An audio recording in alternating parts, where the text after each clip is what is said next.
So what are the limitations you felt in conventional psychiatry in prescribing SSRIs and SNRIs? When we start medications, there are two extreme school of thoughts. One is like, oh, so you should not take psychiatric medications. You will get addicted to them and you will be on them for lifelong. So you keep suffering even when you need it the most, but you don't take it. The other school of thought is you just keep prescribing and prescribing throughout the years. So if someone is drowning, I cannot expect them to do therapy, yoga, meditation, mindfulness. So what medication does it gives them a space. It will lift them and give them a platform to stand. Once the patient is okay on medications and they come to me and they're like, okay, I'm all good. Now what can we do? So there I feel we can start working with mindfulness, breathwork and all those other modalities and gradually put them off medications slowly, not only in India. So it's a very important point which Dr. Sagar said is our conventional psychiatry stops with diagnosis.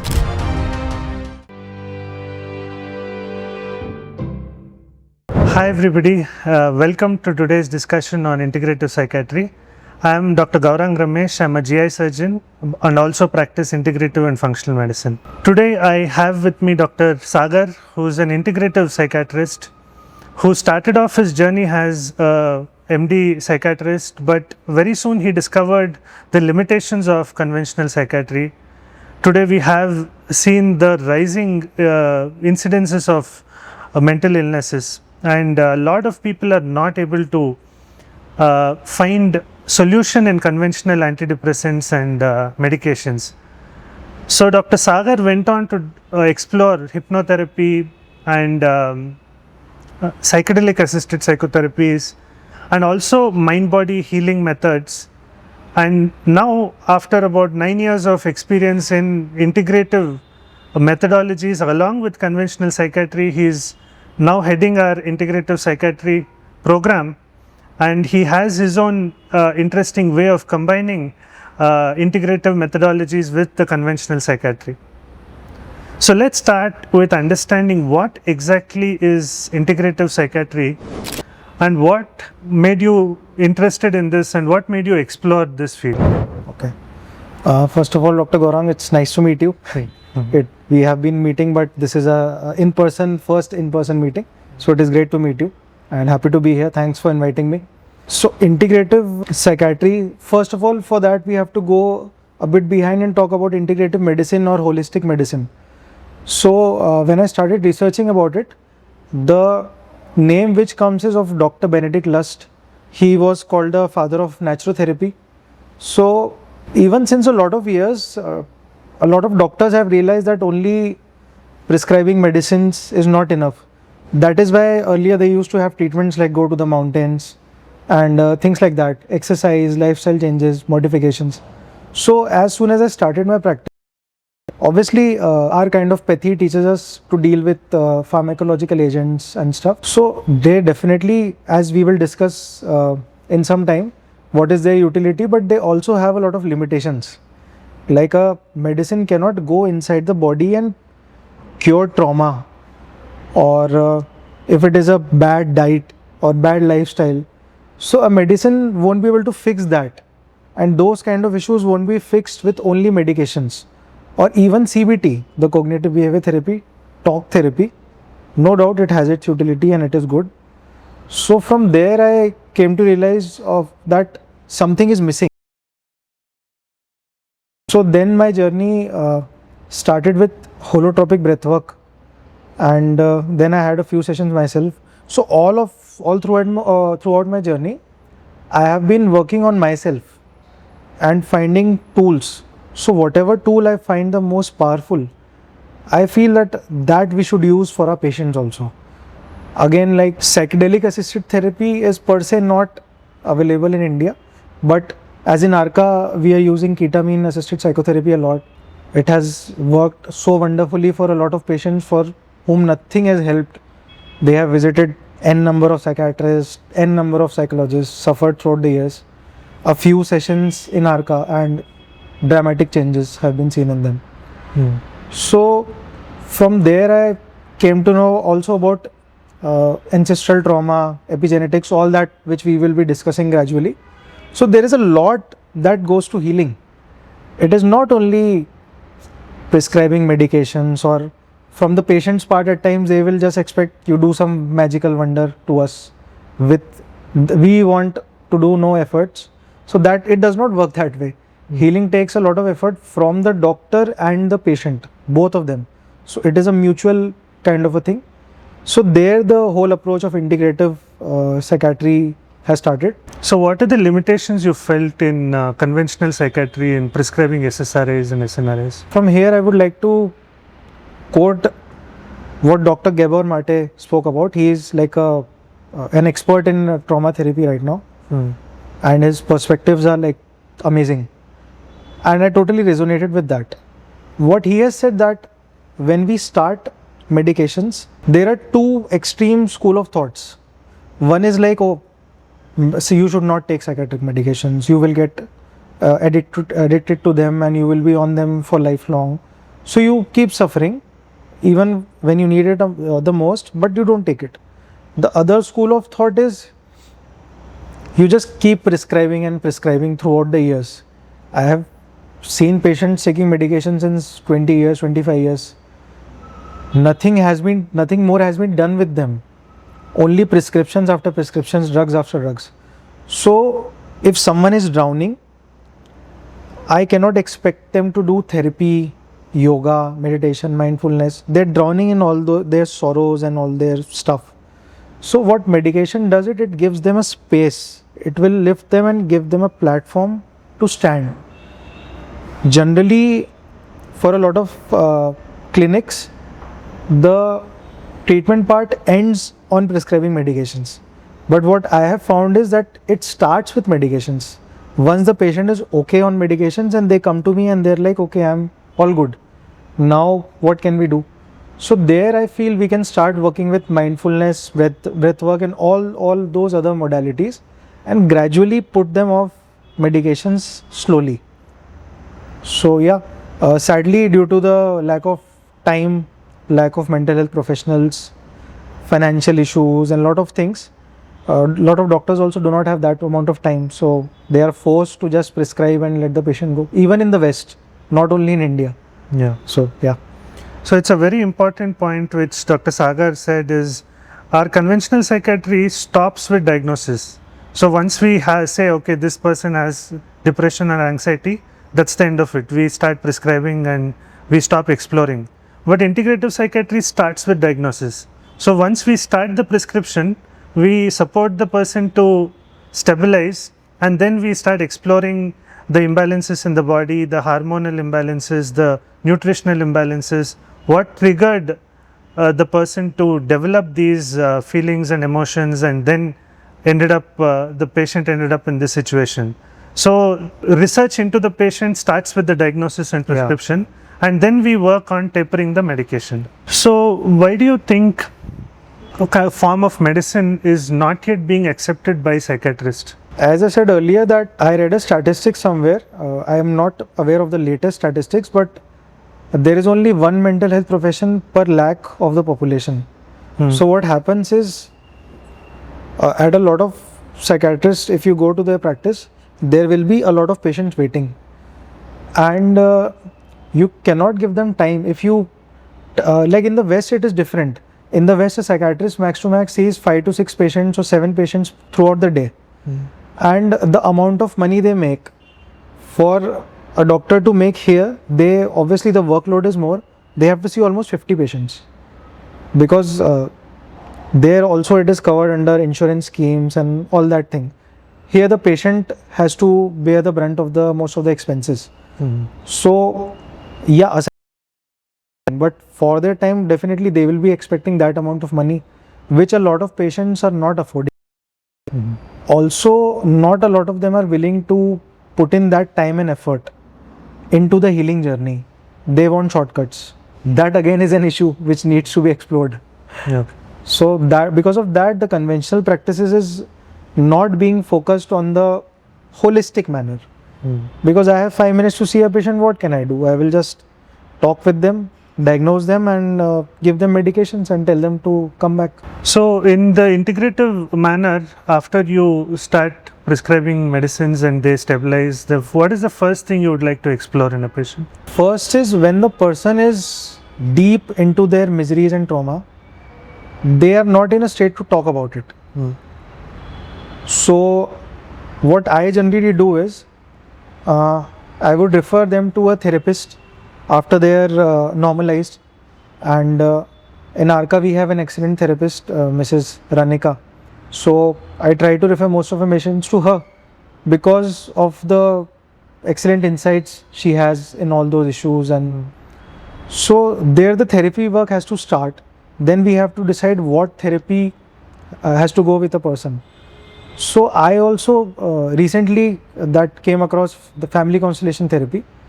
So I got into a habit of asking the childhood of that person, how their relationship has been with their father, with their mother. Almost in 80 to 90% patients, the problem is there itself. And a lot of it is not in their awareness. We have to keep talking with them, probing it. So that is when the issue actually comes up and you have a hint that okay, something is there. Or if someone has been through a traumatic experience, so we have to explore more in that. Then again, as I mentioned that we have ketamine assisted psychotherapy here.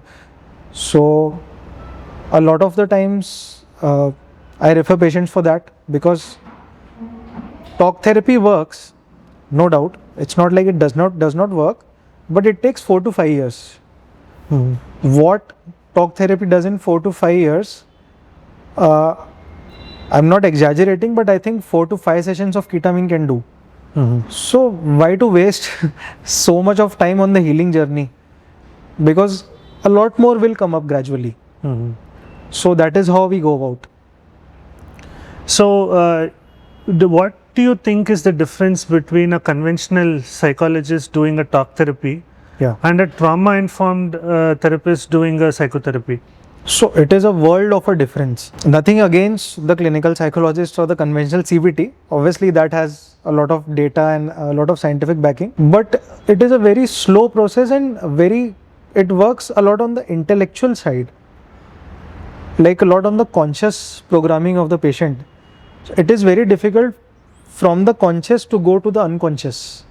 It is much more easier to go to the unconscious and subconscious. There you make changes and those are reflected in the conscious or the conscious patterns of the patient.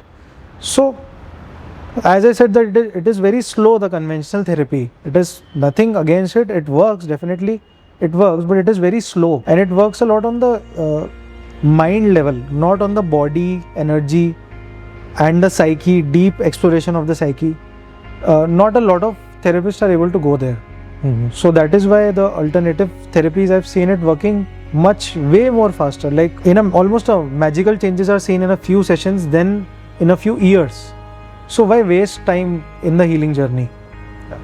Okay. So do you think if you mentioned that the normal psychological therapies and sessions are dealing with the current state of mind, not into the past and trauma. So what do you think there is a side effect also if that trauma they touch the trauma and then it has a negative repercussion on the person if they don't handle it well and the person is not able to handle it well? Okay, excellent question. So from this we can go to the integration aspect. For a ketamine therapy or a psychedelic therapy or a breathwork session, so what is said is that there are 3 most important things: setting and integration. First is the mindset of the person who is going there. Second is the setting, what all setting is being provided to them, the space given to them for healing. The most important part is integration, which does not happen in the session. The integration part happens afterwards. In the session something happens, something comes up. So yes, that can happen if someone touches the traumatic aspect and it is not integrated properly. But it is the same if there is a pus-filled wound inside, it is not being healed by antibiotics, we will have to incise it. There will be pain, pus will come out, there are chances of secondary infection, but it has to be done. So the same way, integration part is very much important. Okay, I read somewhere that especially, I'm going to psychedelics a lot because it reveals the mind. A lot of psychologists have said that what they learned with a few sessions with psychedelics, they could not learn even in 20 years of their sessions. So if it is an uncomfortable journey, because there is an old wound, you have to touch it, you have to address it and get it all out. It is just festering and rotting there. So if it is got out, definitely it will be painful. It has to be painful. So the painful journeys, even in life, they are the most rewarding and promoting growth. But if properly integrated again and again, it can be life changing. And if not, if under wrong hands, if it is not integrated, just like if someone takes some kind of medications, recreational uses, there is no integration part. So they are at a risk of going into mental health issues, which generally occurs. So how do you decide when you get a patient and you do your first consultation? Yeah. Are there situations where you decide, okay, this person is not fit for deeper trauma related therapies, they just have to stick to conventional psychology sessions? Yeah. And some people, okay, you say, oh, they need some trauma healing. How do you decide that? Are there any contraindications? First of all, if any mental health issue, if it is of a severe grade, so if a person is suicidal, definitely we can't start therapy or anything with them. First, we have to manage them with medications, stop their suicidal intent. As and as gradually they start progressing, then we can definitely send them for therapy and deeper explorations. Or if someone has had some kind of bad experiences with therapy, or somehow they have some blockage for that, so initially we can't push our agendas onto them. Like, we know that what is best for them at times, but we have to listen to them. If they say, no, I don't want therapy right now, okay, it might be a good modality, but I'm not interested in ketamine right now. So it has to be a tailored approach. What the patient is comfortable with, what they want. Gradually, obviously, slowly, once we have a rapport with them, we will try to guide them towards a deeper exploration. But yes, not everyone is ready for a deeper exploration. A lot of times they want to hide from all that. So if you start pushing them initially, they will not come back to you.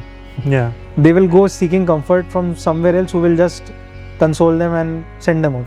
So do you think everybody can be prepared for a psychedelic session, or there are situations where they do not qualify at all for psychedelic? Okay.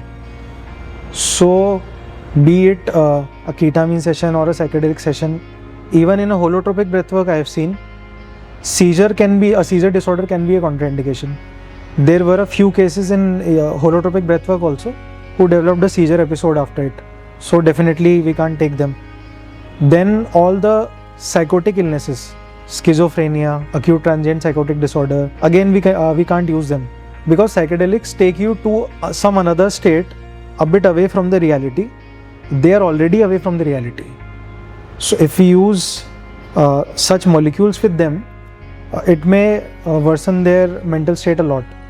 So a lot of interesting things Dr. Sagar has told us today. So first is the conventional psychology, we are going beyond that by dealing with the trauma, and we are not just looking at the current state of mind to calm the patient down and giving the tools for the patient to calm down the current state of mind, but also to look at the subconscious mind which has got affected by the trauma. And many times conventional methods are kind of masking the current state of mental being of the person, and the subconscious mind which is affected with the trauma is being suppressed. So they continue to get affected physically, and also they depend on medication. So the first aspect in integrative psychiatry is we are trying to get into the subconscious and try to give them tools to heal from their trauma or their initial experience which is still affecting their subconscious. So you mentioned a lot of tools in this. So let's start with breathwork. So Breathwork, as we know, all of us, it's very popular, the pranayama in India. Yeah. So, normal yoga, pranayama, meditation helps in calming down the anxiety and the nervous system. Yeah. But you mentioned about holotropic breathwork. What is different about holotropic, and how does that have an impact on the mind? So, holotropic breathwork, the concept was given by Czech psychiatrist Dr. Stanislav Grof. He's like in his 90s now. During the psychedelic era, he was doing a lot of research with psychedelics. Mm-hmm. So, what he found was that even in that psychedelic altered state of consciousness, people were breathing in a particular amount of way. They were breathing deeper and a more exaggerated kind of a breath. So he noticed that. Then what happened was that due to the bans in 60s, 70s of psychedelics, so he could not use them further. So he started researching more about breath. Like, why do the altered state affect the breath, and can we reverse engineer it? We can use the breath to go to altered states of consciousness. So that is how he started. Then he, as you said, that in India there is a lot of studies on pranayam.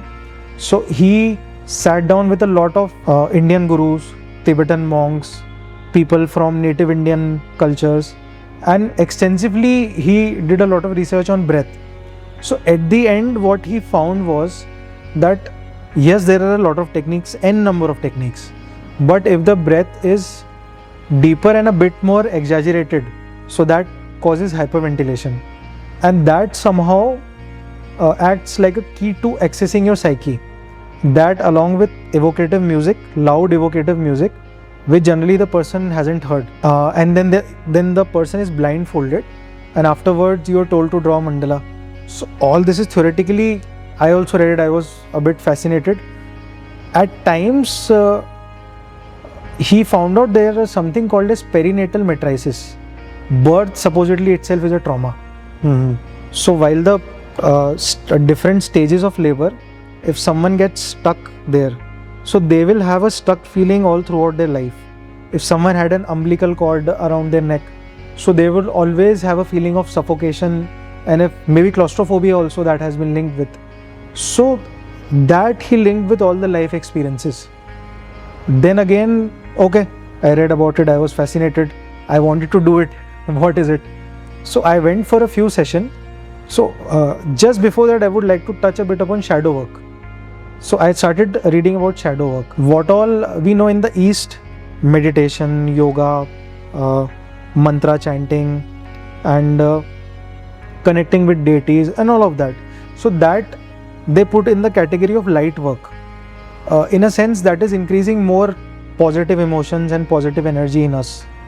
But the West has given us a new tool of shadow work, which is not very old. I think it is from the time of Kali Yuga, not very old. So what a shadow is, anything we suppress or repress within ourselves, so that becomes a part of our shadow, or darkness we call it. So it is not darkness in a way of negativity. It is darkness that in a way that it is not in our awareness. It is in the shadows. The sunlight does not go there. Something like that. So what happens with the shadows is, if we, for example, if someone suppresses their anger, so with their anger, their sense of power and authority gets suppressed. So they will have issues with that. So more of that, things like that were happening. So once we start to access our shadows, more of these qualities get revealed, and a lot of unconscious patterns governing our life, you just get a bit free of them. So that happened with me also in a holotropic breathwork session. I just did the session. I felt a shift within me. I felt more confident than I have in all of my life. I have this thing, I just can't look back and randomly look at people. It has been there always. At airports, or like I'm like stuck. I just can't move. So I did that. I was randomly waiting at the airport and I was just watching people randomly. So I thought, what has happened? This is a big shift for me. So then I started training in it. Like, I should train, and then even I experienced that. A lot of my patients experienced that. So all of them had really good experiences. A lot of them even went to their childbirth and got relieved of that trauma. At times when a child is in the womb and the parents do not want them, like they want to abort them, or they're not needed, or some very stressful things are going around at that time, that is indirectly also stored in the child's body. And then you go out in the world and you feel not needed everywhere. So that theme of the childhood, we will feel it keeps playing all throughout our lives and almost ruling over it. So we can get free from that. And a lot of studies have been done. Again, John Hopkins has a lot of good studies on these alternative kind of medicines. So 10,000 patients, all data of 10,000 patients were taken from the time of Stan Grof practicing till now. Holotropic breathwork, all researches cumulative combined. So it was found that some 85 to 90% people had some kind of mystical experiences. A lot of them were inpatients, a lot of them were schizophrenics. No. But almost 85 to 90% had some kind of mystical experiences, and hardly 1 or 2% had some kind of adverse experience. Because maybe it was something too traumatic, so it got touched in that session. So there is also a sitter, that is why in a holotropic breathwork. Because at times I've seen people just bursting out, something, some suppressed anger or something, so they start punching and throwing things. You have to take care of them so that they don't hurt themselves. This is without a substance. So yeah. So that's very interesting. So what Dr. Sagar has brought out is that just hyperventilating with our breath can give access to our subconscious.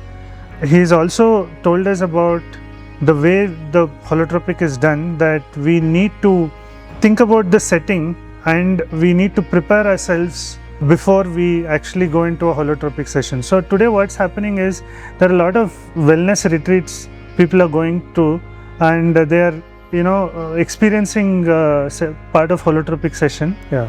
And there is no but what you were mentioning is there is a lot of profound meaning you get from the experiences, which can transform our present behavior and present thought process and our perspective in today's world. Yeah. But how do we make sure that happens in a person?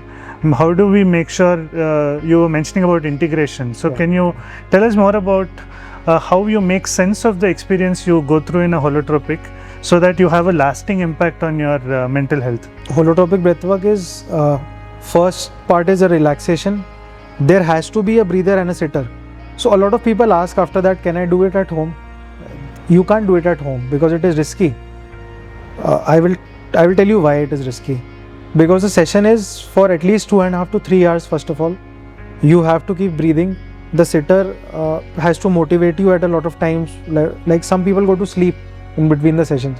Even with loud music, they go to sleep because they were sleep deprived, and there is some kind of healing going on. So music that is played is not that which we have heard. It is from various kind of cultures and traditions. Generally, you won't hear it. So a lot of times you even feel uncomfortable, like what is this playing? So you have to see, like, why am I feeling uncomfortable with that music? Some kind of emotion, some kind of memory it is invoking within me. A sitter has to take care of the breather like a child. If they need water, they need to go to the restroom. If they start crying, if they start venting out, I've seen people throwing things, like 3 people it needed for us to contain them so that they don't harm themselves. Or others also, they were throwing punches, so I had to just escape. So that is why it can't be done alone, first of all. Then at the end of it, the music is also in stages. First, the music is like the call for adventure. It is exciting, stimulating music. Then it starts getting a bit mellow and changing, at times jarring music, so that it gets out things from within you. The last part of it is the soothing, meditative, spiritual kind of music. So that with that you just relax, and then the person gets up and they are given a blank sheet. Then they can draw whatever they want with their non-dominant hand, because that is more in tune with our creative aspect of the brain. So that is how it is done. Then there is an opening circle, where it is told them what can be expected, what all is there. If they have some issues, generally we don't discuss the issues because we don't want it to be biased. And here we also don't depend on some other person. They depend on the inner healer. Like all of us have an inner healer. So whatever is on the surface, it will bring that out. So we trust the intelligence of the inner healer. And at the end, there is a closing circle. So then everyone discusses their experiences. Everyone listens to it in a non-judgmental way. We don't analyze it. You can't stop them and start analyzing it. Oh, you saw this, that means that, that means that. That maybe can be done outside if the person is comfortable. So that is how it goes. And gradually you start seeing shifts, synchronicities, things you would have seen in the session, somewhere you will see. That is not scientifically explainable, but it is a part of deep healing. So this whole process is a journey you go through by yourself. Yeah. And you make sense of the experience. Under a facilitator, but yeah, because they know what kind of music to play, what are the timings. There is also a group energy. So a facilitator is a must. So how do you make sure you make sense of the experiences in the holotropic and make sure there is some substantial change in your mental health at the current state of mind? So first of all, there is no short way of doing something like that. The integration is life itself. You keep on just being more aware of what you're feeling after the session and be more aware in your body what has happened after the session. So gradually things start unfolding themselves. If something comes up which you're not able to process and integrate, definitely a therapist has to be consulted, and then they will help you decoding, like, okay, this has happened, now how are you feeling? So things like that. How many sessions do you think a person has to go through to get a substantial deep healing and make sense of it also? For an introductory thing, I think one session you will understand what it is. But for a profound healing, like I tell all of the people I refer, somehow 3 is the magical number. Okay. That should be done on consecutive days, or it can be done at... consecutive days, okay, not on the same day. It gets too much, like also you get tired breathing so much. So you're not able to breathe properly if you have morning and afternoon session. No. So one session per day, that is more than enough. Okay. So it's very interesting that we don't need any substance here. Yeah. It's just our own breath. We don't need anybody to guide us. It's our own journey, our own breath.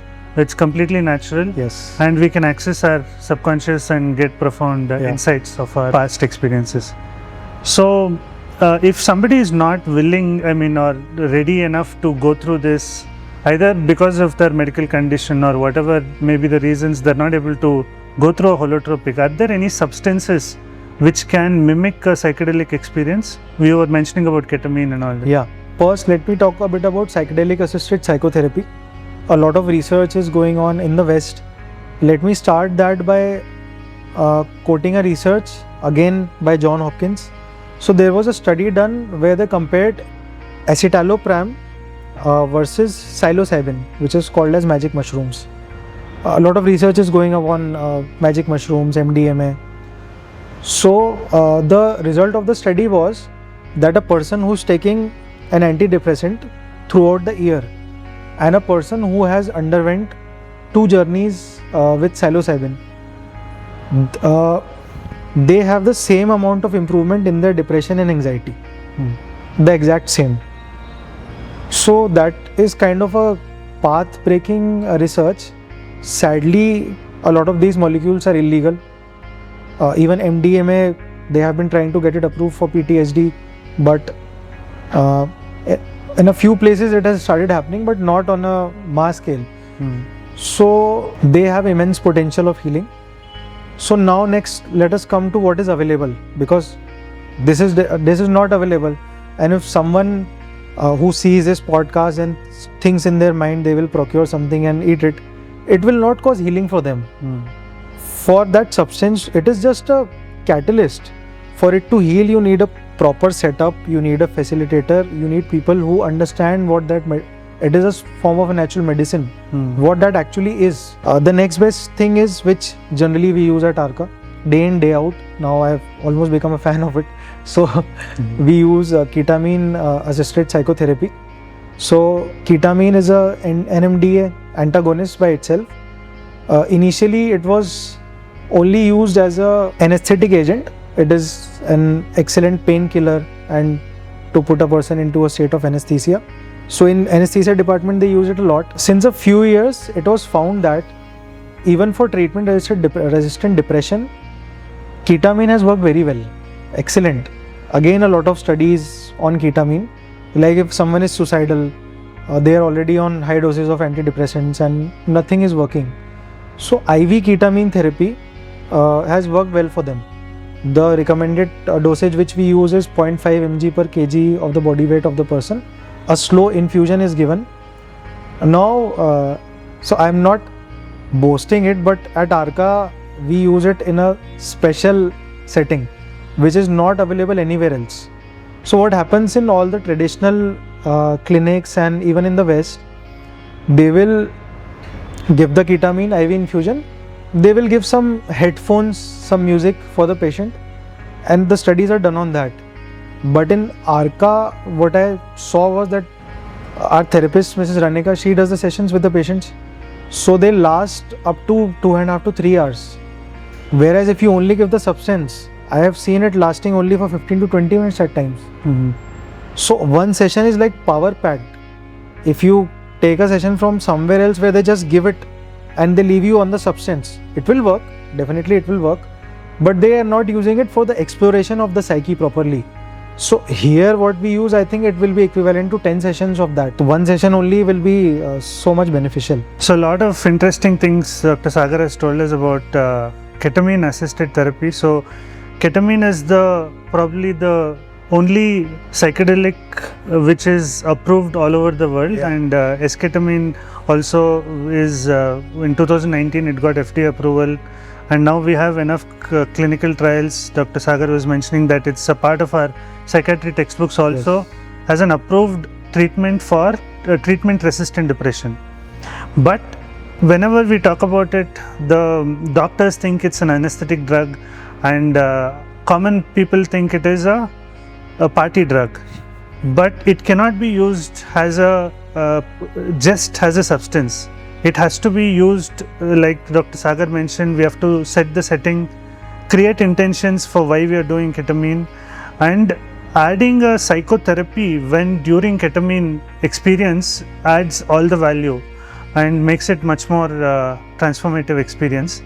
And then it is followed by the integration, where the psychotherapist here in Arka, it's Mrs. Ranika, who tries to help us make sense of what we went through. It's not just during the experience, but also after the experience, the patient has more and more insight about what happened during the experience. How many sessions do you think a person has to, for example, if you have a treatment resistant depression person who has tried conventional modalities, not already on 3 to 4 medications, so how many sessions of ketamine on an average should they undergo or be prepared for to have substantial healing? So I will talk about both, what is done in Arka and what is done outside. So the conventional textbook approach is like for the first week you have to give one session every alternate day. For the second week it has to be given once in 2 days, and in the third week it can be given like 2 sessions for the third week, and in the fourth week 1 session. So that accumulates up to I think 10 to 12 to 15 sessions. But what we do here is way more intense. So but still I would recommend at least 5 to 6 sessions. Because a lot of because initially when the sessions happen, the person is not that open. So 1 or 2 sessions goes in building rapport and for them to open up and be comfortable with the substance and letting go, because it at times they go into a difficult state when the trip goes a bit uncomfortable. So also they don't share a lot at times. So at least these many sessions are required. So do you think it's to get the best of it, they should developing a rapport with the therapist is also important? Correct. Yeah, very important. So we have gone through the how we are able to go deeper into our subconscious and mental health with the assisted psychotherapies now. So this was the second aspect which you mentioned. It's how the integrative psychiatry is different from conventional. What is the next aspect you would like to touch upon? The lifestyle aspects which we see in a patient. So what would be the lifestyle aspects which can play a role in the mental health also? One is that a lot of people live a very sedentary lifestyle. They are physically very inactive. So it is again a circle that if a person is very much sedentary inactive, it will affect their mental health. Also, if someone is having mental health issues, they will not be able to go and be physically active, and we cannot expect them to. Because what happens is if a person has some kind of a mental issue, it is almost as if we have a physical illness, like if it is a fracture in the leg. So that time everyone is very supportive of them. Okay, you don't walk, don't do this, that. But if someone has a mental illness, everyone pushes them to do things. So that is not how that works.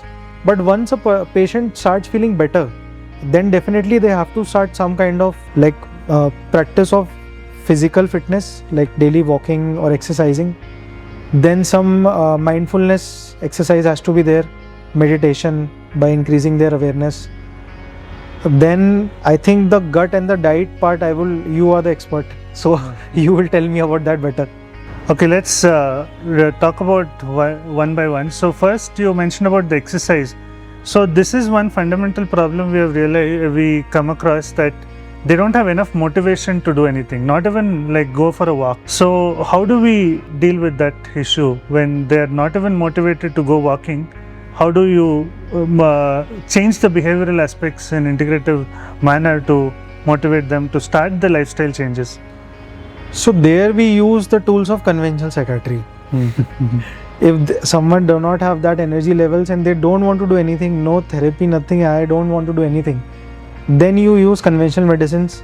By tapering the doses, you make them feel well, their energy levels rise, their depression is gone. So then they are more amenable to change. So that is how, there we have to use that tool. One aspect we have had a very good experience is far infrared sauna. So if they're at least able to come to the hospital, the far infrared rays which mimic the sun rays effect on the muscle, it slightly improves the dopamine secretion, and they feel good after the far infrared sauna. And there are enough studies now to show that it has an effect on decreasing depression also. And now we also have like red light panels available. When they're just sitting at home, they can keep a red light panel on and some amount of infrared exposure happens, and it mimics, it can't replace exercise, but at least it as a starting point, it will mimic some amount of stimulus for the muscle to maintain the tone, and also improves the dopamine secretion. Next aspect what we work on is the diet. So how important do you think diet is in mental health? Because we don't see psychiatrists talking about nutrition, diet. And does it really make a difference in the mind and the mental health? So yeah, definitely I haven't explored very deep into it, but whichever patient I see, I just recommend them as a blanket therapy, that they introduce more fruits in their diet. They not use a lot of processed foods. More gut friendly food should be there, fermented food that should be used. So that can range from like water cafes to probiotics and things like that. The traditional of it is curd rice, which has been always there. So that is again excellent for the gut. So it has been found that in a lot of mental illnesses, there have been a lot of issues of constipation, bloating, gas. Day in, day out, they will complain. So what in conventional therapy we just do is prescribe them a Pentop DSR or Reviprazole DSR. So that again is not taking care of the problem per se. Also, as per to my knowledge, there is the enteric nervous system which is there, which we call the second brain, but studies have been shown that it should be called the first brain. It has more neurons than even the more neuroreceptors, neurotransmitters are there than our brain. So it is so important that it is a vicious circle. Mental health will affect gut. If you have problems like fungal infection, bacterial infection with gut, that will affect your mental health. So you were mentioning about the microbiome and the gut. That is what actually brought me into this whole integrative world, because as a surgeon we would do a bariatric surgery, and right from the next day they would stop taking insulin. Patients who are on 100 units of insulin for diabetes, post bariatric they don't need insulin, and gradually they are getting rid of so many chronic conditions also. And then we realized that it's also the microbiome playing a role. It's not just the hormones and the gastropeptides and all that, but also the microbiome playing a huge role.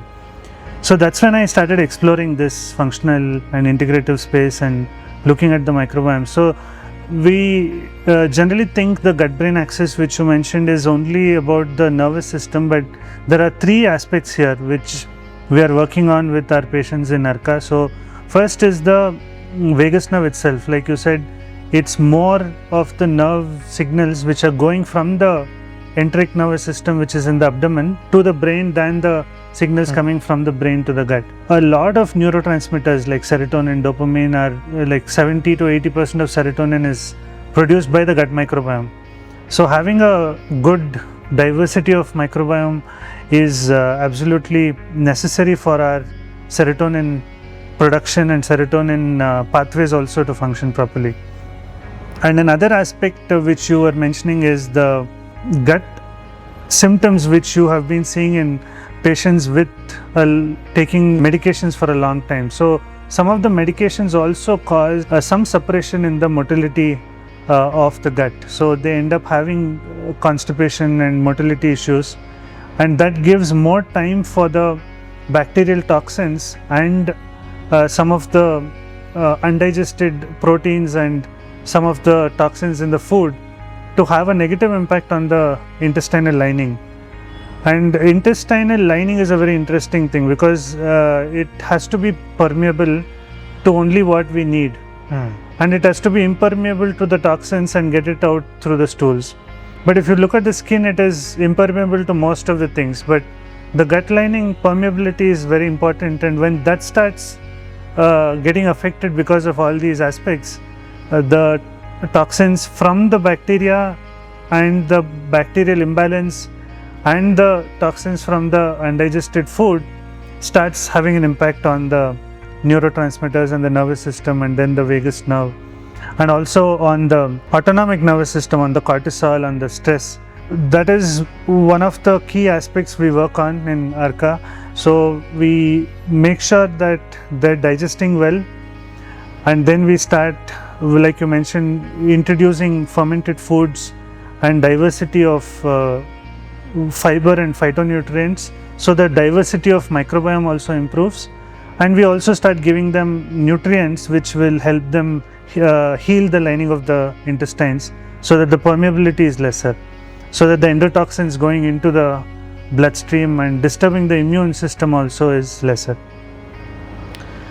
So next I would like you to tell us about the hormonal health.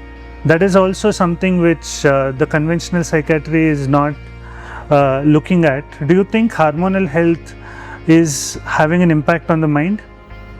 Definitely, because hormones are almost like, when I explain it to the patients, it is like it is a stove.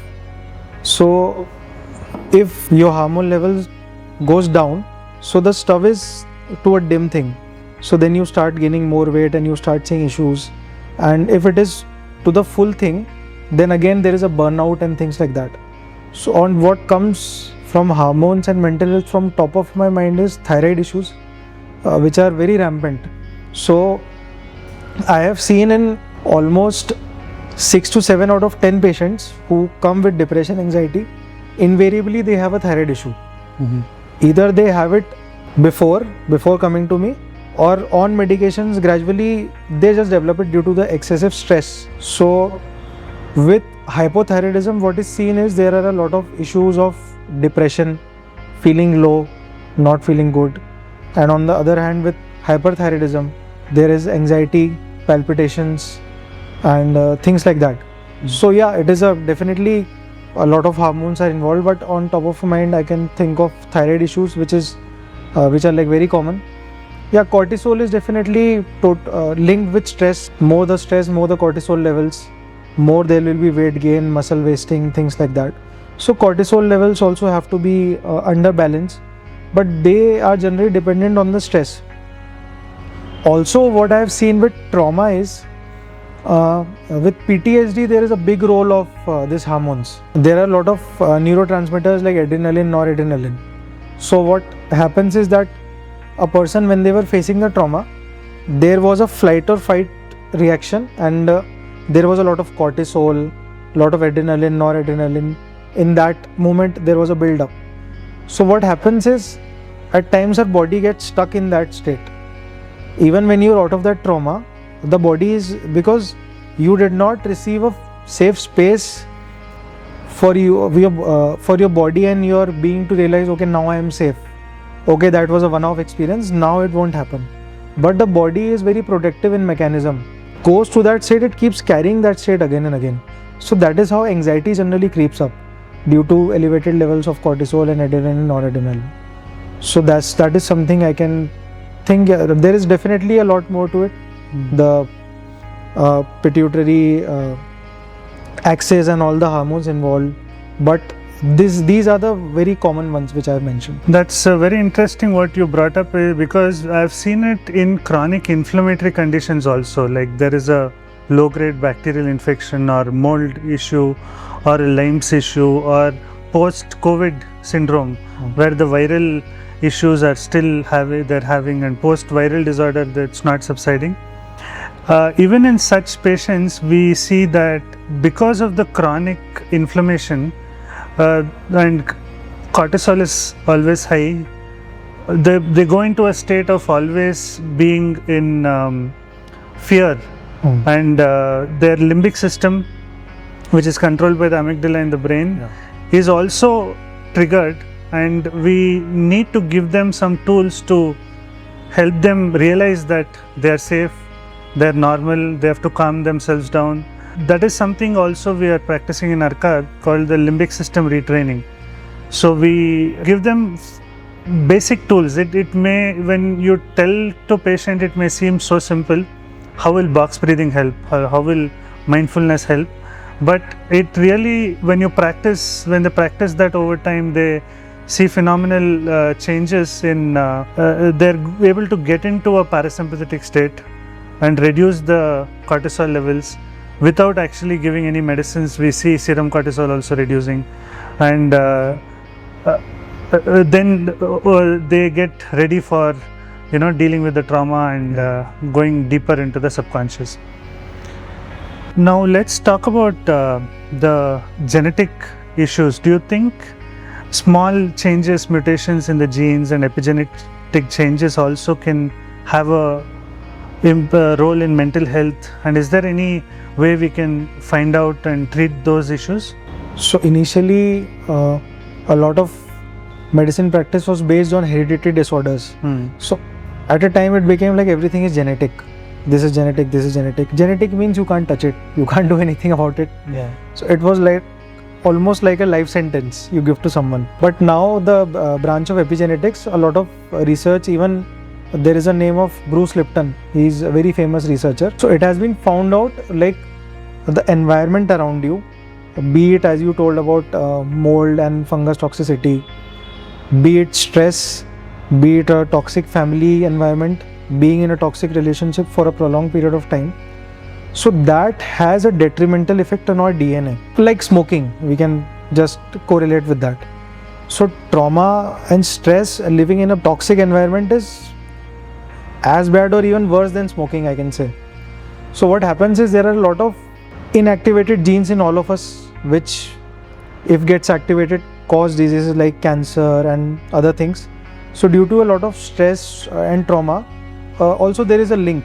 If that gene gets activated, or if a normal gene which was supposed to protect us, like a protector gene, it gets inactivated, so that can lead to cancer. So there also have been studies on it that like for cancer patients, not only chemotherapy, radiotherapy and things like that. There have been some studies of psilocybin being given in cancer patients, in terminally ill patients also.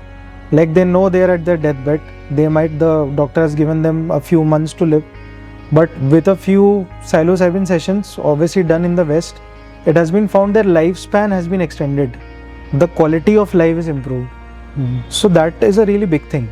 So it's very interesting what Dr. Sagar is saying. It's not just because you have a gene, it doesn't mean that you will experience the functions or expression of the gene. Now today we know that the epigenetics, what Dr. Sagar was mentioning, that the environmental triggers which will decide whether an inactive gene is activated and you have the gene expression, or a protective gene is suppressed and you don't get the benefit of the protective gene. So these aspects are what are more important than just saying, okay, my parents have this disease, my grandfather has this chronic disease. We can always have the epigenetics working for us if we make the right dietary, lifestyle and mental health choices. Yeah. So we spoke a lot about various aspects so I want to understand, how does a patient go through all this? So when somebody is motivated to go beyond just the prescription psychiatry and come to you for integrative psychiatry, what's the process they go through and how do you treat them? So first, what thing is done is that I will interview them. I will try to find out what caused their issues and what state they are in. If it is a very severe issue, if someone is suicidal or their functioning is very much hampered, I will start some medications for them, and then I will send them for further therapy and assess that whether they are qualified enough for the deep work right now. They are in a state of mind. So as we had discussed earlier, this is how we go about it. Somehow ketamine therapy has been a fan favorite for me. So I try to recommend most of the patients, if they don't have any other physical issues and they can tolerate it, so they go through that and uncover a lot of stuff hidden in the psyche. So something very important Dr. Sagar mentioned is that it's not without drugs. So it's not like we are not using medicine at all. So people who require medicine, who want to come to a normal state of mind, who have acute psychiatric problem, will be given medicine, and we will also considering tapering the medicines once we work with the whole body. And here our perspective is to look at the whole body. We look at the nutrition, how that is influencing the mind. We look at the lifestyle changes. We look at how gut microbiota also is having an impact on the neurotransmitters, which will help the mind. And we also look at the deeper aspects of the subconscious and the trauma also, which has led the person to have developed this condition. So that is also something we deal with over a period of time. So what is the timeline a person has to look at when they have to have a complete healing journey? You can give us a broader perspective. I know it is variable patient to patient and all that. You can just give us a broad view of the timeline. So it depends on the mindset of the patient, the trauma they have been through, for how long have they been facing the issues. A lot of times patient will come, they have been facing such issues since 15 years, 20 years, things like that. So it gets difficult to work with them initially. And if they come with you treat me in a 1 month or 2 months, I should see results. So that is not possible. Definitely it takes more amount of time. But yes, we in Arka only there have been at least a few cases on the top of my mind, I remember, who came to us from at least consulting after 10 to 15 psychiatrists, 15 to 20 psychologists from everywhere, with no hope almost, and with this as the last hope. That if such a patient comes, I have a time period of at least 9 months, 1 year. Let us see how the journey goes. Surprisingly, in 3 months the patient started improving. So that also might happen. You never know how the therapy goes for them, and for a few of them it might take even more time. It is variable, very variable. But with the integrative approach, definitely works faster than only the conventional approach. That is there for sure. Yeah, that's wonderful. Why do you think if this is such a transformative solution we have for the current problem, why isn't it becoming part of the mainstream psychiatry? Same things as I mentioned earlier, that you have to give, like in the West, psychiatrists do therapy themselves. You don't send them to a psychologist, and if you feel the symptoms are mild, so a psychiatrist will sit with the patient, prescribe them medicines if needed, and also have therapy sessions for them. But they see 5 to 6 patients per day. Here we have to see 10 times that number of patients. So if a doctor has to give that much amount of time for one patient, it definitely becomes costly, because they will be skipping out on patients, and so that has to be managed. But if you tell that amount that to a person generally, so people are also not willing. There is not enough time with the doctor. So that is why it is not happening in mainstream. What the problem is, that mental health issues are also being treated like respiratory infections, stomach infections. People come with the intent that you give something and just treat us. When the awareness is not there, which is gradually increasing, but still regarding the treatment part, it is like that. You give us some medications for particular amount of time and you treat us, which is not possible. Medications will never heal the root cause. Our own pathy is not intended for that. It is intended to be life-saving and for acute cases. So that is why this disparity is there.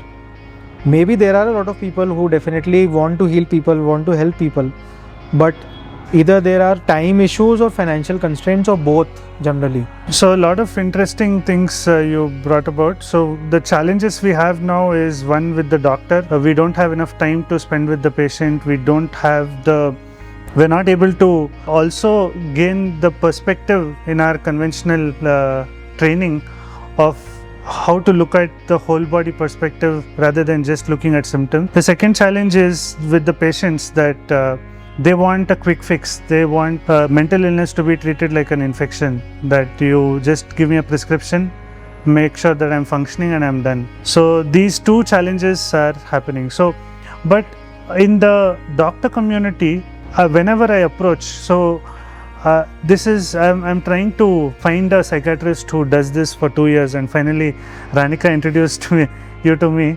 And I've not been able to get acceptance from psychiatrists also. They're skeptical about ketamine, they're skeptical about probiotics and working on the gut. Why do you think that is happening among our psychiatrists and the healthcare fraternity? Because a conventional course which we read, it does not deal with all these issues in detail. It deals with some other conventional models, which are how we are taught, especially in the medical, is like things are fixed in stone. This is evidence-based medicine, so this you have to consider. If something is not evidence-based, generally it is not accepted. But if someone is I've seen doctors of other fraternity also, like you, from other branches. They are very much interested in all those breath work and healing, because they have either done it themselves, or someone very close to them has gone through such things and they have seen results of that working for them. So then they won't be stuck on the conventional model. Be it a pediatrician or anything, they will try to include novel methods into their practice. So this needs to happen more and more. Maybe we can start a training or something like that somewhere down the line, because there is not a lot of information on this, especially evidence-based. Yeah. So yeah, a lot of research will also be needed. Yeah, one thing about evidence-based which you mentioned is, when evidence-based term was first used in 1950s-60s, it was supposed to be a combination of clinical studies, valid research evidence, combination of what the patient wants, and the combination of the doctor's experience. So this is what they said is evidence-based in 1950s-60s, when they started our antibiotic, when the allopathy took off with the antibiotic therapy. So, but what has happened now is we have grade of clinical evidence, and the highest grade of clinical evidence for it to come to our textbook is the randomized control trials, and double blind randomized control trials. So there what happens is you need to have a single agent causing a single effect on the body, which is not seen in a control. So that can happen only when you have a single molecule contributing to a single symptom. That works well for an infection. You have a single antibiotic treating a single bacteria and you are treating the infection. But what you have mentioned all this time, that we are looking at diet, we are looking at lifestyle, we are looking at trauma and epigenetics and hormones, and so it's impossible for us to do a randomized control trial which is considered the highest standard of evidence-based in our conventional healthcare system. But as doctors, we have seen magic happening in patients, but we are not able to, show it to our fraternity what they consider or at least what we consider the highest standard of evidence. So I think this shift of looking at patient case studies, accepting case studies also has decent enough evidence for us to practice, is something which has to come up in our fraternity, at least for chronic disease. If it's infectious, we understand, but when the disease itself is multifactorial, the etiology is multifactorial, we can't have a single agent contributing to change. So I think once our healthcare system starts looking at this aspect, we can see more people accepting this. But do you see when a patient who just walks into your clinic they want a psychiatrist consultation, do you try talking about this and how do they accept it? What is the problems they're having? For the first session at least, I try to talk with the patient in detail. So if a patient comes to me, I try to spend at least an hour with them, try to find out their problems. At times I've seen that even a space where there is non-judgmental and patient listening to the person's problem, that starts their healing process for them. So that has to be there, because a lot of times we as doctors lose that touch. We see that, okay, there is a line outside, if I have 5 minutes for you, say, okay, this is done, go. It is not to blame on the doctor or anything, they are also overburdened and burnt out. But this is how it is. They need to be, they need a safe place where they can just go and speak with someone who understands, who has experience in dealing with all these things. Otherwise, they will find those spaces with their friends, with their family. A lot of times they are not safe places. Those things might be used against them afterwards, labeling them as mentally weak and things like that, which might even further deteriorate their health. So that is what. And another spectrum of patients, I've seen that they have seen a lot of doctors.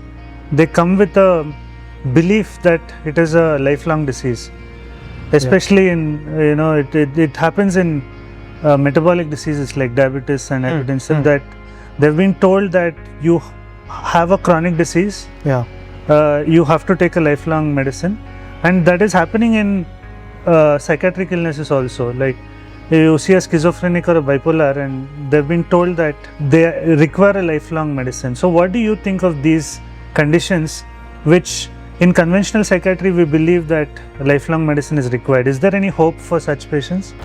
Anxiety, depression, PTSD, OCD, all those illnesses which were labeled as the neurotic illnesses earlier, those do not need lifelong medicines ever.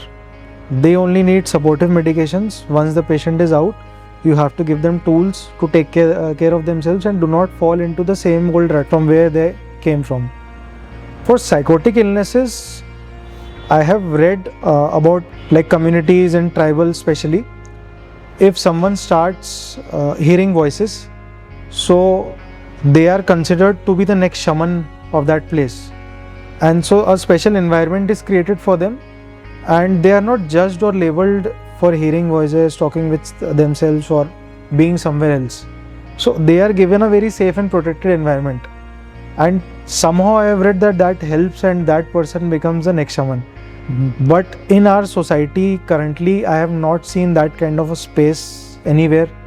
So for now, yes, if a person is psychotic, like he is having hallucinations, delusions, once they are brought under control with medications, then again you will find they also have a lot of trauma, at times immense trauma. So then you start with the trauma work again. They will definitely benefit from it. Will their medications be stopped? I'm not sure, I have not seen it yet. But yes, the dosages are definitely reduced. They are much better than they were. They are able to express their emotions in a much better way, function in a better way. So that is there for sure. Otherwise, schizophrenia is an illness which I haven't found a cure per se, and there is nowhere I've seen that there is a cure without medications. Another problem we get is when you talk about family constellation or working on trauma or holotropic and all that, a lot of doctors and from the medical fraternity will say this is pseudoscience because there is not enough evidence. So how do you answer such myths? So a lot of my non-psychiatrist friends think psychiatry itself is a pseudoscience. A patient will be there, they will be like, depression, kuch nahi, you just go out, what is this, why are you on a medication? A lot of times people come back and then they get scared and they stop the medications, then the mental health issues worsen and then they come back. So that thing has to change. We as a medical community, we have to start being more open-minded. Since a lot of years, we have become like authoritarians. I know what is best for the patients. I know what is good. So that approach cannot just keep on going. We have to be more open-minded, be more open to entertaining new ideas which are working around. Yes, obviously I'm not saying that you start accepting every quack or anything kind of that, but there is a lot of evidence for alternative medicine also once you start searching for it. But if I have closed my mind, I can just say, I am a doctor, this is all nonsense, what is this? But if I am open-minded, if I go and just search, okay, holotropic breathwork, is there a study? Is there a study on psychedelics? Is there a study on ketamine? Yes, there is. There are many studies. And especially in the West, they are practicing it. They are gradually shifting their practice into all these modalities. So high time in India also this happens. Yeah, so as doctors, I think, like you said, when we spend so much time in like we do MBBS for 6 years and then MD for 3 years and then super specialty for 3 years, you spend 14-13 years studying and you become convinced that what you have gone through is the ultimate. And in our practice, as we practice integrative, we have seen a lot of diseases which are, we say that only certain medicines are the possible cure and there's no other option for the patient, but then we see the patient improving with all the integrative modalities. Yes. So that opens up our perspective also, and that is something which I feel is also missing, like you mentioned, in the conventional perspective. Do you think if you look at psychiatry, there's no new drug for the last 50-60 years? Even the latest, most of your drugs which we have been using was last invented, I think, 60 years back. So what do you think will be the paradigm shift in psychiatry going forward? There have been a lot of new molecules coming up, but again, same working on serotonin, dopamine receptors, like nothing new has come up. Initially, as psychiatry students would always think something new might come up, some new molecule, or even patients think something new might come up. So what I have found out is, there is again no magical pill which will come in the future. The future transition will be understanding the gravity of the problem. A mental health issue is not something which can be just dealt with handing out a pill and be done with it. That magical pill will never be invented even after 200 years. So we as a future, I think a more holistic and integrative approach has to be there, and we as a society also have to change.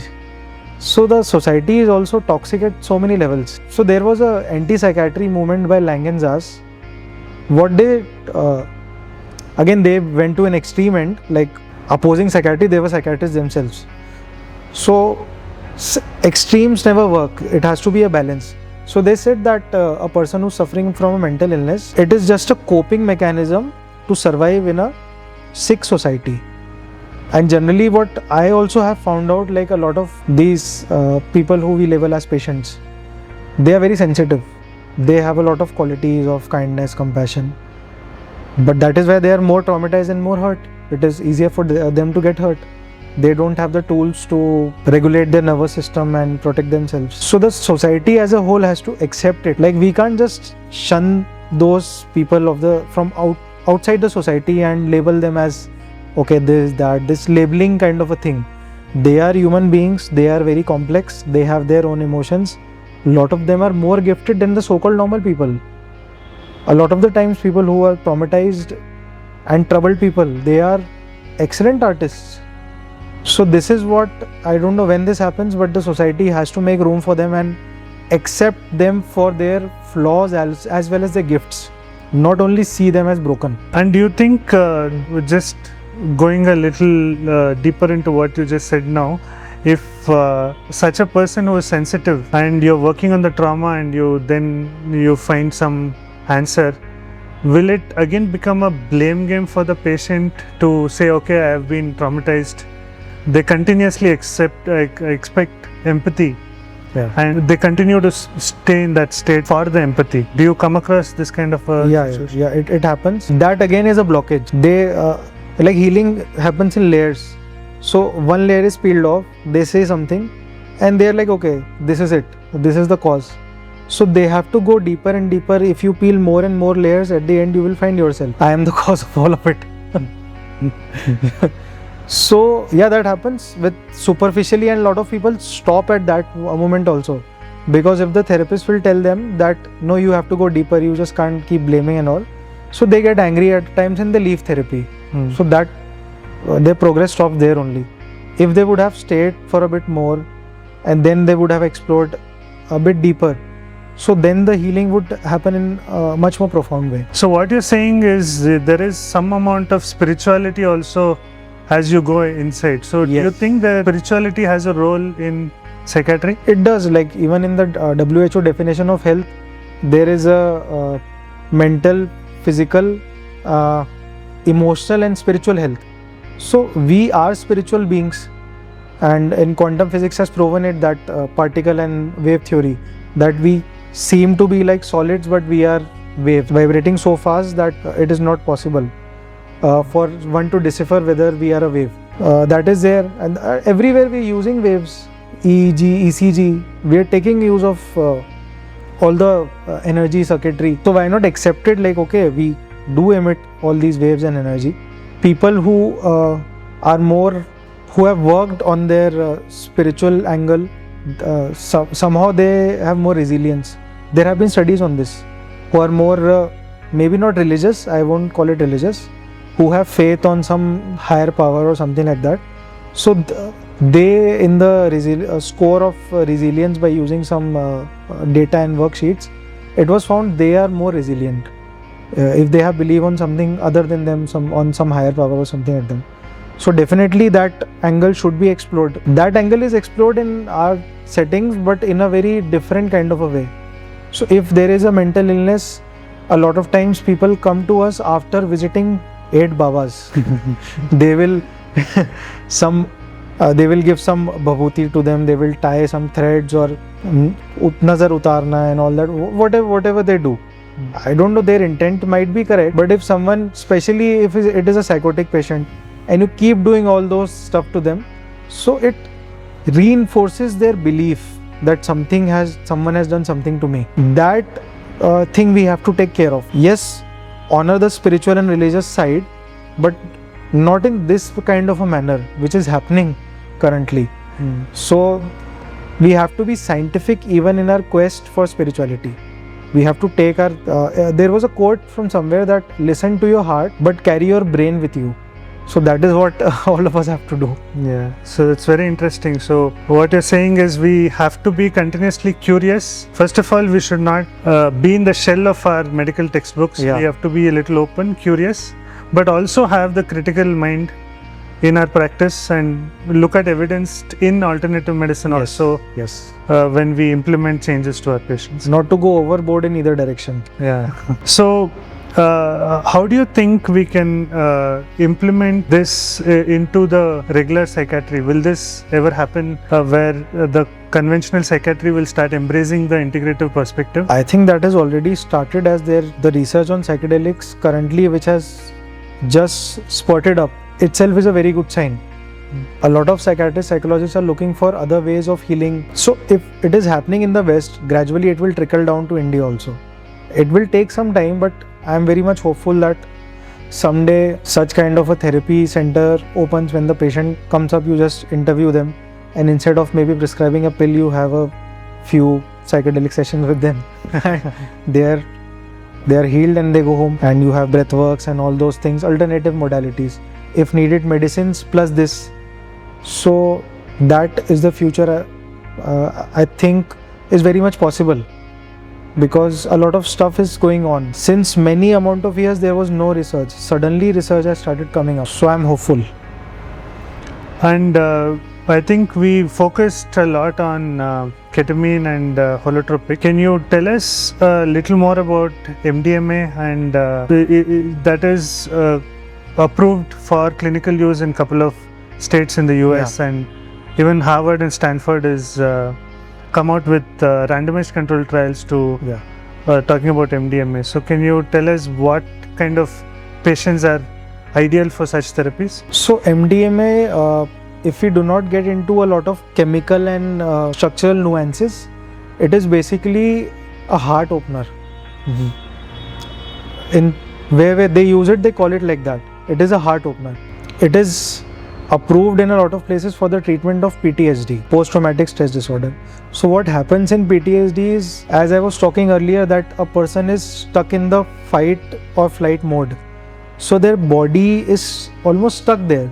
They have moved on, the threat has gone, but the threat was so much, it has overwhelmed them. Again and again they get these things like flashback, they recall the event, and as if they are in the same incidents which has happened maybe years ago. So what MDMA does is, it makes them feel better, their mood and all elevates. It opens like blockages which were there. It shifts their internal chemical state also, all the adrenaline, noradrenaline, that is settled down. So all in all, the body and they feel safe in their being. So that is what MDMA does. Then going a bit more on that, psilocybin has been approved for depression, as we have discussed. So psilocybin is like pure serotonin. That is why you cannot use it with the medications. If someone is on antidepressants and they use psilocybin, they have a risk of going into serotonin syndrome, which the BP might shoot up, they may have loose motions, nausea, vomiting. It might be life-threatening also at times. So there the use of psilocybin is there. There are other modalities also, like ibogaine. There is a lot of ongoing interest and research in ibogaine for the treatment of opioid addiction. Because so addiction is another avenue where a lot of integrative component is needed.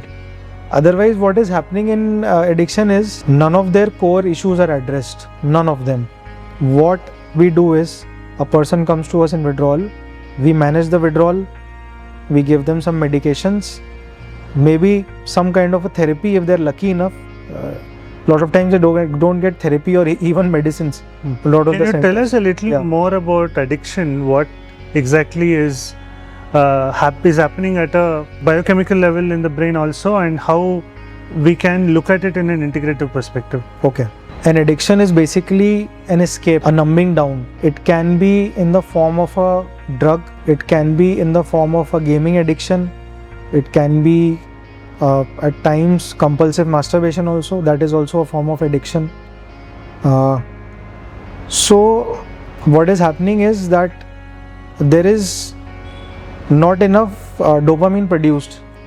For a prolonged amount of time, people have been going through intense traumatic states where they're not able to, they don't want to feel their emotions. They don't want to feel all those uncomfortable feelings which are inside them. So to numb them and not feel them, they try to find a shortcut. So they will get addicted to a substance. So this Dr. Gabor Mate has beautifully again talked about it a bit. Like, instead of asking why the addiction, you ask why the pain. Because there is definitely a lot of pain inside. If we will analyze the childhood history of a lot of addicts, they have been severely abused. And even addicts, while growing up, yes, they develop a lot of antisocial elements to get their drug, and they learn to manipulate a lot, but they are treated again as third grade citizens. Why? He's an addict. They don't see it as a problem, they almost see them as criminals. So that worsens that thing, and they keep on getting more and more addicted. Is it also like they're getting resistant to dopamine? They're continuously finding ways to produce more and easier ways to produce dopamine. Yeah. And then they get resistant to dopamine. So there have also been a lot of studies between ADHD and addiction. So a lot of children who were hyperactive and attention deficit, so they are always in that hyperactive kind of a mode. So they want something to settle them down. They don't know, they are undiagnosed, they don't know they have ADHD. So a lot of them go into addiction patterns because they feel a bit calmer and their attention span is better once they start consuming stimulants, especially because the treatment for ADHD is stimulant, and a lot of people who abuse stimulants like methamphetamine and the other stimulants. So if we take their childhood history, they are self-medicating themselves unknowingly. If they were diagnosed and that problem was issued, addressed then only in the childhood. So what is the conventional psychiatrist perspective of dealing with addiction now? Okay. And you can also tell us about the conventional psychology, psychotherapy which deals with addiction. Sadly, as I said, that addicts are almost seen as third grade citizens. Yes, because a lot of times they get into a lot of crimes, into a lot of manipulative behavior. Even when I was starting and I started dealing with addicts, so they learned all these coping mechanisms. Even they will try to manipulate everyone and anyone to get their substance, and because they have learned to cope, that is the way it is. So a lot of people just even doctors get pissed off on them, like he is like that, so I will just give him that medicine and I'll send him away. So the conventional treatment is a person generally, if they are in a de-addiction setup, they will come after leaving their substance 1 or 2 days later. So we have to manage the withdrawal symptoms. If it is alcohol, it might last somewhere from 5 to 7 days. If it is an opioid, it will last longer, maybe 15 to 20 days. So you have to give them supportive treatment. That has to be done even in the supportive or integrative kind of a setup. That is the norm, because if withdrawal is not managed, it might be life-threatening. In alcoholics, there is a risk of seizure. In opioids also, there is a risk of severe withdrawal which might be life-threatening. The BP might fall. So that is managed. Then second is the maintenance therapy. That and the follow-ups. That part is very poor, both from the doctor's side and the addicts and their family side. Because the family is also so fed up of them, with them again and again relapsing. They resent them a lot. So a lot of time families have come up to me and they were so full of resentment for them. A mother would say for a child, I wish he would die because he has made my life a living hell. He has destroyed our whole family, our whole business he has sold off due to that substance. So they won't be coming for follow-ups very frequently. Yes, I have seen there are a lot of good anti-craving agents which work, and with that, if given the proper amount of therapy, a lot of de-addiction therapists I have seen, they are not properly trained per se, which call them, who are like addiction therapists. They were ex-addicts who left the substance. They did some kind of a short course and they think they are the experts now. So 70 to 80% in every de-addiction setup you will find them. But if they go to a proper therapist, especially a trauma-informed therapist, there are layers of trauma, especially behind addiction. It is a very painful issue because they started getting addicted to a substance to escape from their trauma, but due to their addiction, they started getting treated in a worse way. So there was more and more trauma. So there is no respite for them. They just keep running and running. A lot of times I have seen patients who have been in and out of rehab centers for like 8 years, 10 years. They have spent their lives, major chunk of their lives in rehab centers. Then at the end, patient is fed up, family is fed up, the doctor is fed up due to again and again relapsing and doing this. So a lot of times they commit suicide because that is their end. They see that there is no other way to go. So a lot of work has to be done in addiction psychiatry especially.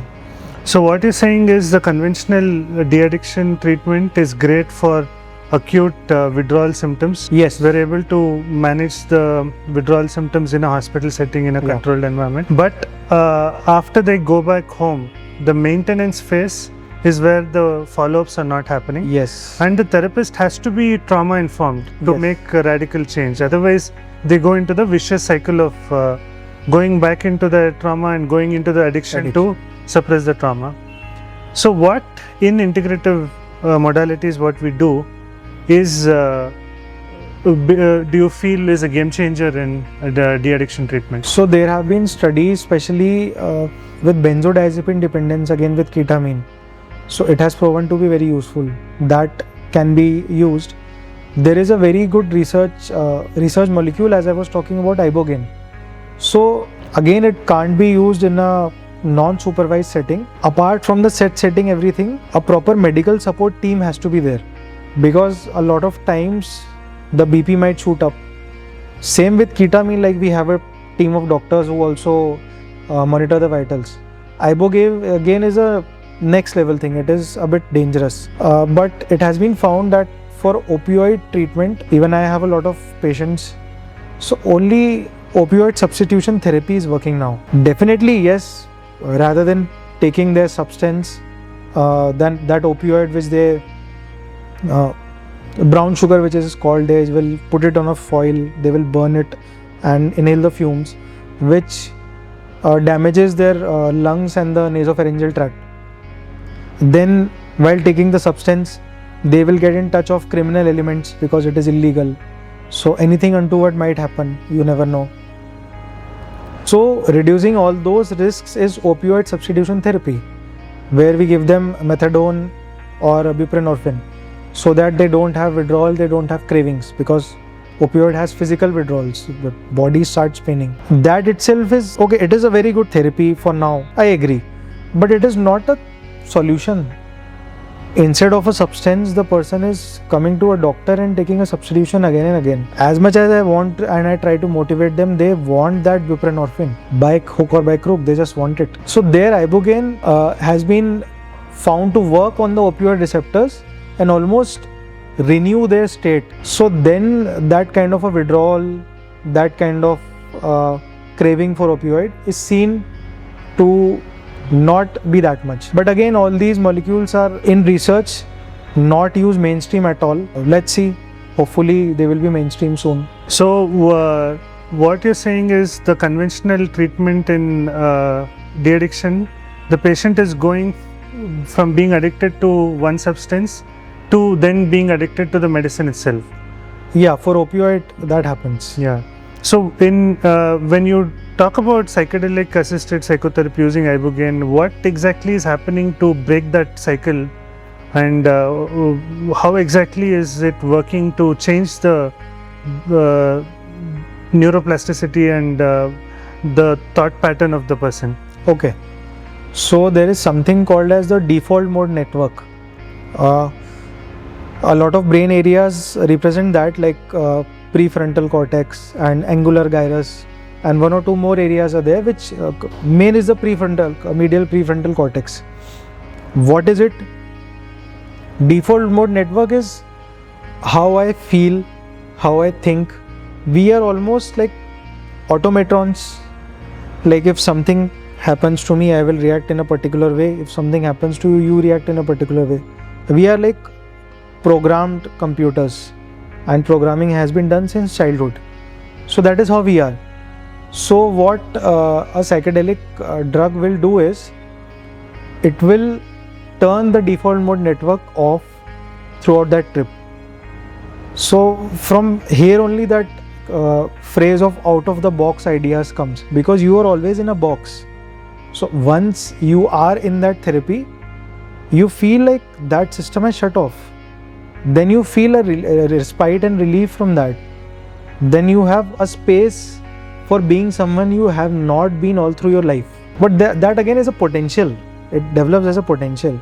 if not properly worked upon, I have seen patients, and obviously if not guided by a proper facilitator, they keep jumping from one psychedelic session to another. They get hooked to that because overuse of anything is poisonous. So it's very important for the patient to understand that they can get hooked on to psychedelic also. And They have to do the work. Again, you can't come like, okay, this will do something for me, I won't do anything. At the end, they have to realize they also have to work. All these will just support them and catalyze their journey. But the main part, they have to do themselves. So one fundamental requirement for somebody to go through this integrative approach is their willingness for them to Yes. change. Yes. So unless they want to heal themselves and they're willing to put in the effort is required, I think they again get stuck in the loop. Yeah, Like anything else. correct. So it was a great session of from the newer molecules and psychedelics to the whole body system. So what you've mentioned Gabor Mate a couple of times. Yeah. So if somebody wants to get a deeper perspective of some of the areas we discussed, and what books do you recommend, or where do you think the curious people, where should they go? Okay. So I have a list of books on most of the topics we talked about, Yeah. and a few documentaries also they can watch. For information about psychedelics, I would recommend, there is a book as well as a documentary on Netflix called as How to Change Your Mind. So it is a book and then they made a Netflix documentary on it. So either way, whatever works for the person, they can do that. Then for family constellation therapy, there is again a book and a series. A lot of times it is easier to watch a series than read a book. So there is a series called as Another Self. It is a Turkish series. It is totally based on family constellation therapy. So the book on family constellation therapy is It Didn't Start With You by Mark Wallen. The same book has been, some parts have been taken and made into a series. Then the other book is Dr. Gabor Mate has this book called The Myth of the Normal. And he has a lot of books, but this is where I will recommend people to start with. And there are a lot of videos you can find. Also, there is a very enlightening book based on addictions, In the Realm of Hungry Ghosts, again by Dr. Gabor Mate. So that is there. Then what we were discussing, that the body gets stuck somewhere. So there is a book called as The Body Keeps a Score by Wessel Wondercock. So it extensively talks about this, that how all the trauma gets stuck in the body and what are the various modalities which we can work with it. Then there is another book, as we were discussing, that at a lot of times these troubled and traumatized people, they are special. They have a lot of creativity in them and they can think out of the box, which normally people can't. So there is a book called as The Drama of the Gifted Child by Alice Miller. So it deals with these sensitive children, like what happens with them. Then there is a book called as No Bad Parts by Richard C. Schwartz. So this, I think this we haven't discussed. I will discuss about this a bit. So this is based on something called as internal family systems. I recently came to know about it. Very fascinating point of view which was discussed in there. They say that generally in all our understanding we think of mind as a singular entity, that we have a mind, that is it. But in internal family systems, they say that the mind has various parts. It is also called parts work in somewhere, and supposedly a very advanced kind of a therapy. So what it deals with is, again, this has a therapeutic value as well as a very spiritual kind of a value. So when we are born, when we are children, we have a self. There is a self which we are, which all of us have. There is a self inside.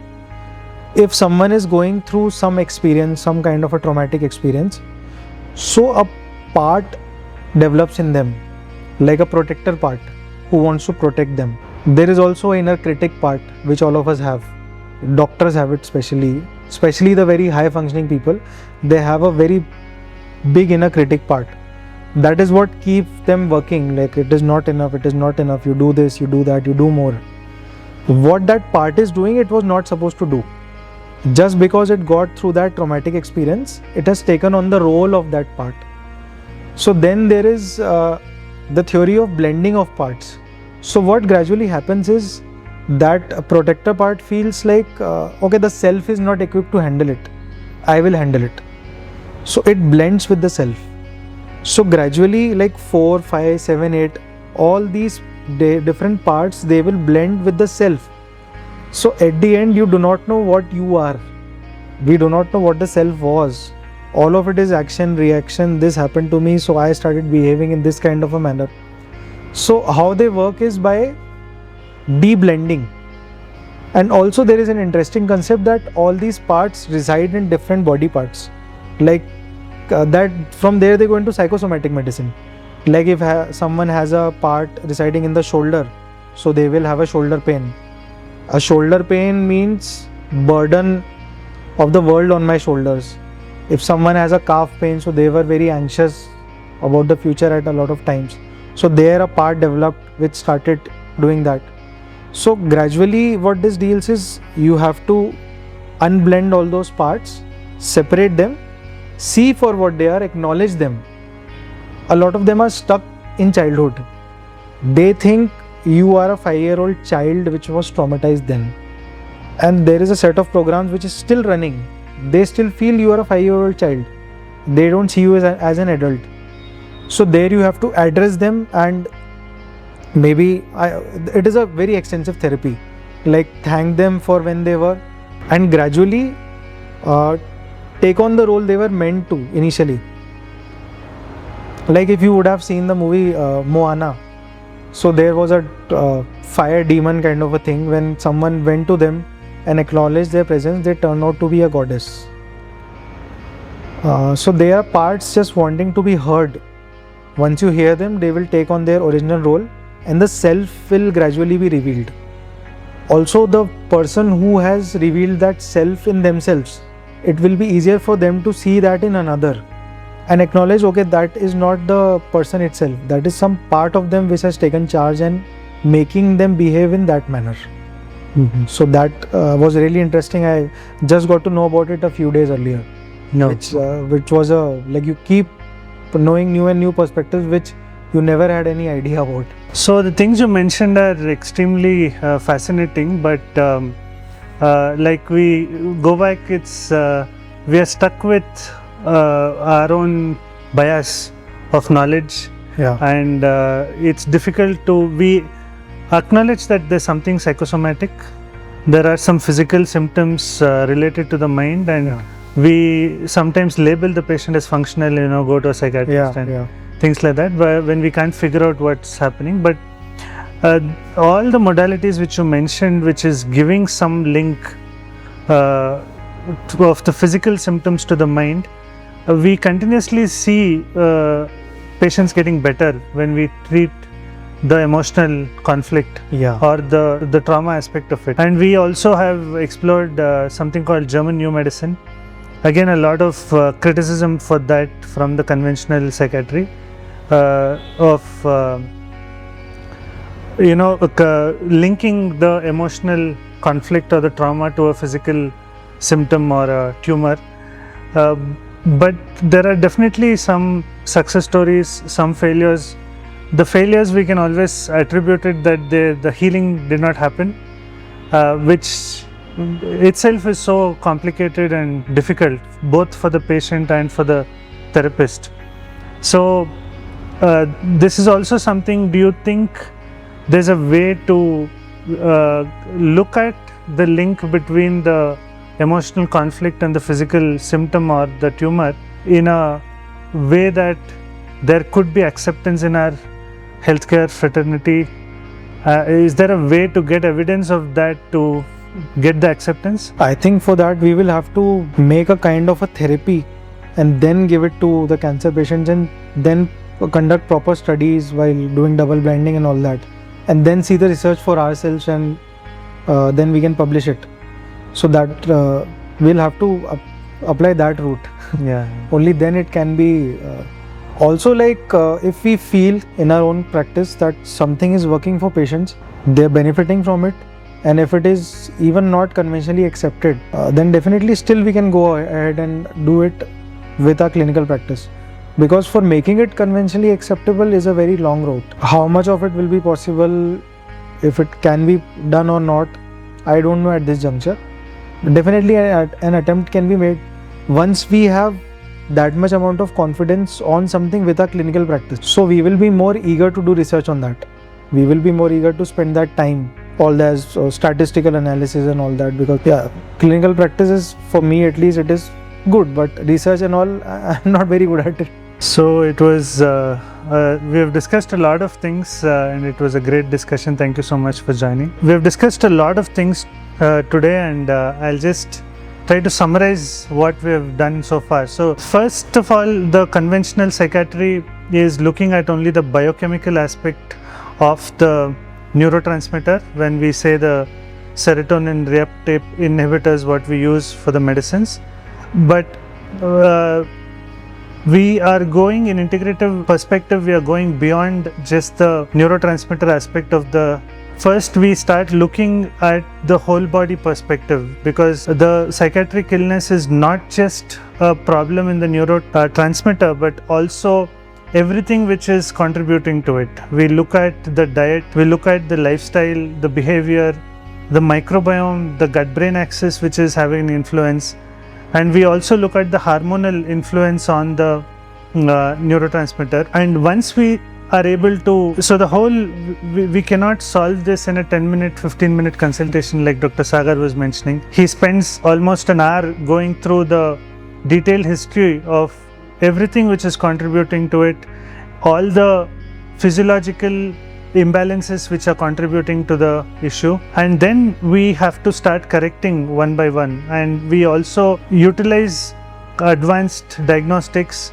We test the inflammatory markers, the toxins in the body. We look at the hormones from thyroid to cortisol to even the male and female hormones having an impact, and then we start working with the physiological imbalances. And the problem with the conventional psychology is that we are only looking at the current state of mind, and only if the therapist is trauma informed, which there are only a handful of people who are trauma informed, according to what Dr. Sagar said. There is no complete resolution of the subconscious emotional conflict which is may be having an impact on the current state of mind. So what we do in integrative psychiatry is, after we have dealt with tools of calming down the nervous system, strengthening the limbic nervous system, we start exploring the deeper subconscious mind, so that we are able to resolve the emotional conflict the person has gone through.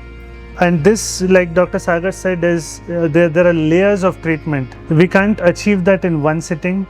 There has to be commitment and willingness from the person to heal, and there is multiple people involved. So Dr. Sagar is the psychiatrist, and I deal with the gut, and like Mrs. Ranika will deal with the trauma and the emotional conflict aspect of it. So we start uncovering multiple layers of the treatment, and it's a journey which the patient goes through.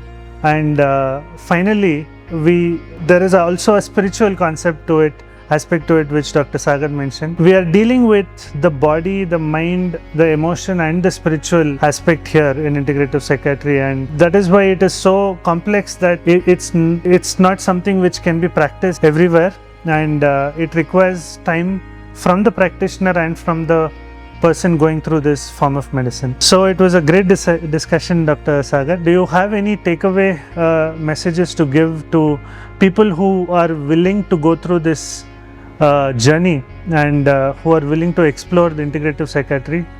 Any last message you want to give them? Healing occurs in layers, first of all. For that integrative therapy setup, I think we have a wonderful setup at Arka. We have a wonderful therapist, Mrs. Ranika. I've started sending almost all of my patients to her, because I've seen how they respond to normal CBT and other therapists, and I've seen how they respond here. So it is a worlds of difference. So the definitely the patient should get the best kind of therapy if it is available. Then also miraculous results with ketamine assisted therapy. So yeah, it is all available at Arka, and I would definitely recommend anyone who's ready to approach here. Thank you so much for joining us, Dr. Sagar. Thank you.